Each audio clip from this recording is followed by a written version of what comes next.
been a stormy week here in California. Some of the biggest waves we've had in several years.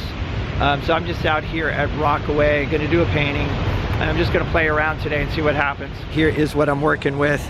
I do plan to use the scene as raw materials, so I will be changing the shape of the rocks and moving them around a bit. I'm painting on an 11 by 14 inch gessoed panel, and I'll be using my usual limited palette. All right, I used a straight edge for my horizon, and I decided to place it just above the halfway line because I do want to include some rocks. I want to keep them sort of large in size. There's like a big rock right here, another one in the background, smaller one here, and then there's a rock formation off in the distance, and then right here there's some more rocks in the foreground, and in this area right here, obviously there's a lot of wave activity, but the first thing I want to focus on is this arrangement of rocks right here. This is the most important thing, the darkest part of the composition, and therefore they stand out the most. All right, so I've got a dark mixture here of ultramarine blue, titanium white, and a bit of burnt sienna. There's a lot of moisture in the atmosphere, so I want to make sure that I don't make my darks too dark.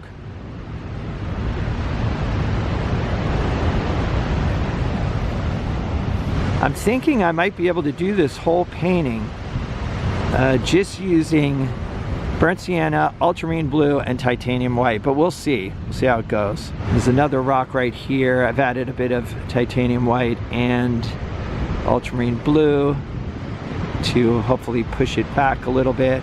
And I added some more titanium white to the mix for this grouping of rocks here. Alright, I'm adding more titanium white to this rock to lighten it up, and more titanium white to these rocks as well. My palette is sort of a neutral mid-tone gray, and so I use this to gauge values.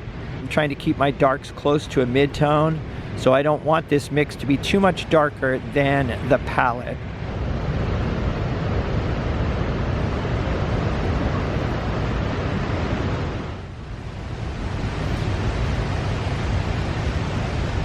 The palette is a neutral mid-tone gray just from years of use and cleaning. I did not actually paint it that color and value. It just happened on its own.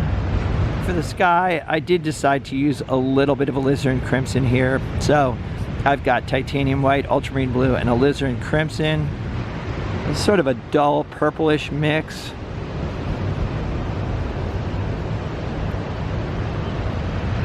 And the sky is darker at the horizon and then lighter towards the top.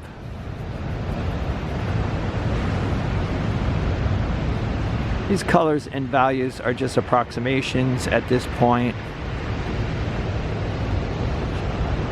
I'm adding some more titanium white and alizarin crimson.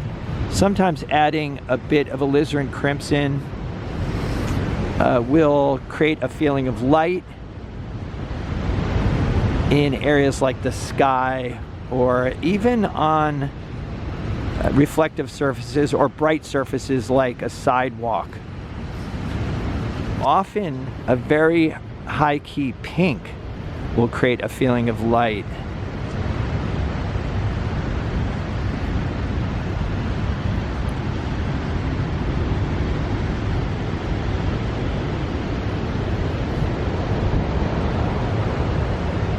All right, for the water, I'm going with a mid-tone gray, and I'm pushing this gray a bit towards green, so I did add a bit of cadmium yellow medium, so much for using just two colors in titanium white. The waves come in a radial fashion, so as we get closer to the foreground, there's more of an angle. Just trying to work spontaneously and leave areas of white water. I will have some white water in the foreground, but I mostly want it to be in this area so that this area is the area of highest contrast, so it draws the eye out into the distance. I'm using a number 8 natural bristle flat But for the earlier part of the painting, I was using a number 6 filbert, also a natural bristle. It's been raining off and on for the past few days, and I was hoping today that I would get a break. And I did have a break for a moment, but it is starting to rain. So I'm gonna have to finish this up. And I'm only about 30 minutes into this painting. So it's sort of a fun, quick experiment.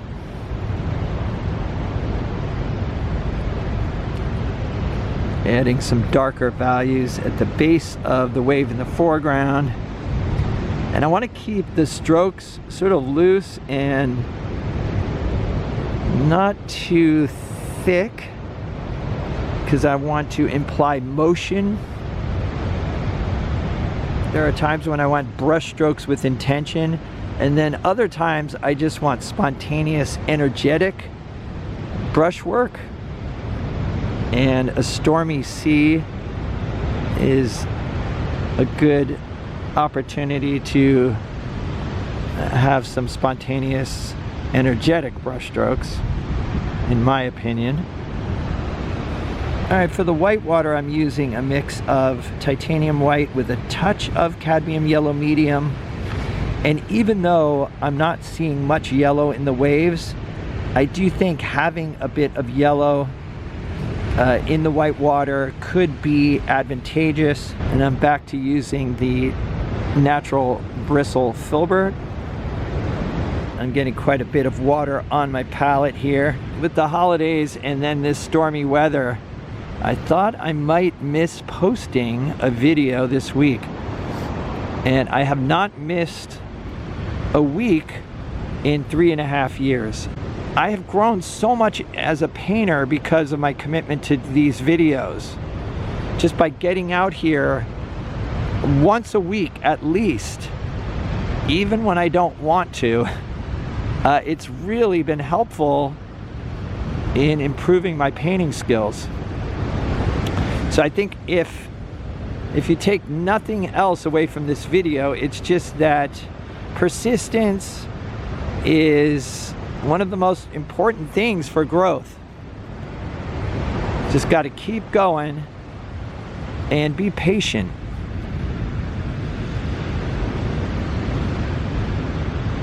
I don't look for improvement anymore. I used to, but I don't anymore. I just come out and paint, and then occasionally I notice that I'm painting at a different level, or I'm achieving things that used to elude me or challenge or frustrate me. I'm in the process of using up all of my smaller panels, like 11 by 14s and 12 by 16s. My preferred size of panel for experimentation is a 16 by 20 or 18 by 24. And the reason for that is that I feel like the smaller panels are just harder to paint on. I feel like there's just not enough room for the smaller shapes. And I am struggling a bit here to get the effects that I'm after. This is the smallest brush I have, which is, as I mentioned, a natural bristle number 6 filbert. For many years, I felt that I wanted to paint larger, and I just kept waiting, and I don't know why I was so intimidated, because, as I mentioned, it's actually easier in so many ways. Oftentimes with a smaller panel, I feel like it's easier to mess up a shape that I like. It's also harder to apply paint with spontaneity and then still keep control of the drawing or keep the drawing intact. The sky in the distance is clearing up a little bit, and I like the lighting effect, so I'm gonna wipe away some paint so I can paint in some warm areas. My usual approach to plein air is to have an idea and pursue that idea, but then if I see something happening that I like, then I will include that in the painting.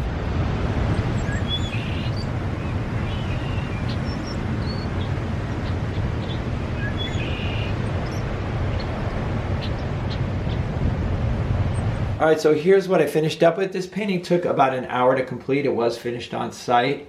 My main goal with this painting was to capture some of the energy in the water, and then also the moisture in the atmosphere. Because of all the big breaking waves, there was a lot of spray and mist in the air, and so I wanted to capture that effect.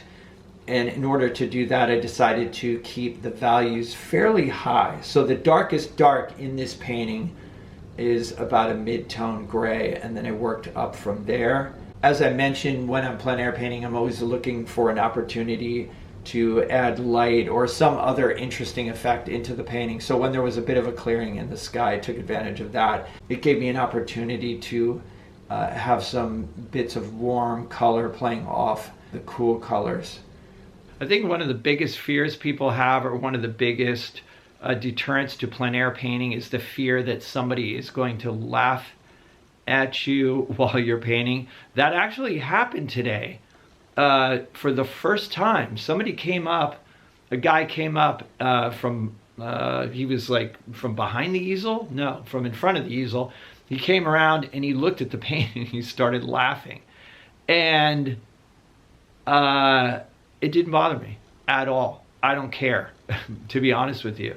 Most of the people that that look at your paintings are not artists. They don't understand that when a painting is in the field, it's going to look kind of rough, a bit rough. And that's kind of what we're after. You know, most of us painters are after paintings that don't feel too tight and too careful. We want energy, we want it to be loose. But to the average person, they don't understand that. Maybe if they saw it on the wall in a frame, they would understand. So anyway, the point is, it doesn't matter. The general public does not understand, and it should not deter you from getting out there and painting, because it is such a wonderful thing to do. And I had a great time today, even though it was sort of a limited amount of time until the rain kicked in. But anyway, hope you guys enjoyed this video. Let me know what you think in the comments. Stay creative, and I'll see you guys in the next video.